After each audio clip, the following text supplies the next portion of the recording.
Hello বন্ধু, wifi পাসওয়ার্ডটি পরিবর্তন করার জন্য আপনার প্রথমে গুগল ক্রোমে গিয়ে সার্চ করেন 192.168.0.1 লিখে সার্চ করার পর দেখুন এরকম হোম পেজ আসবে। তারপর দেখুন এই যে এখানে কর্নারে ক্লিক করবেন, তারপর দেখুন এখানে এটিতে ক্লিক করবেন। এটিতে ক্লিক করার পরে যে নিচে দেখুন আপনাদের পাসওয়ার্ডটি শো করবে, তারপর এই পাসওয়ার্ডটি পরিবর্তন করবেন।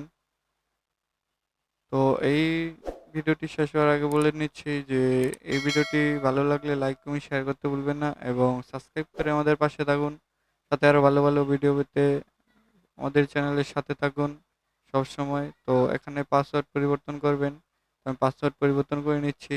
তো আপনারা টেন্ডার ওয়াইফাই এরকম পাসওয়ার্ড আসবে, তারপর এই যে নিচে ওকেতে প্রেস করবেন, নিচে ওকেতে প্রেস করবেন, তারপর দেখবেন ওকে এলো। তারপর এই যে এখানে ওয়াইফাইটি বন্ধ হয়ে যাবে। তারপর এই যে দেখুন আমার ওয়াইফাইটি আবার আমি পাসওয়ার্ড দিয়ে নিচ্ছি।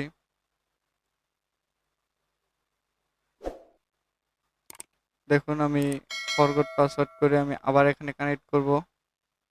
এই যে দেখুন, দেখুন আমার ওয়াইফাইটি কানেক্ট হয়ে গেছে। তো ভিডিওটি ভালো লাগলে লাইক কমেন্ট শেয়ার করতে ভুলবেন না, সাথে আরো ভালো ভালো ভিডিও পেতে সাবস্ক্রাইব করে আমাদের পাশে থাকুন। ধন্যবাদ।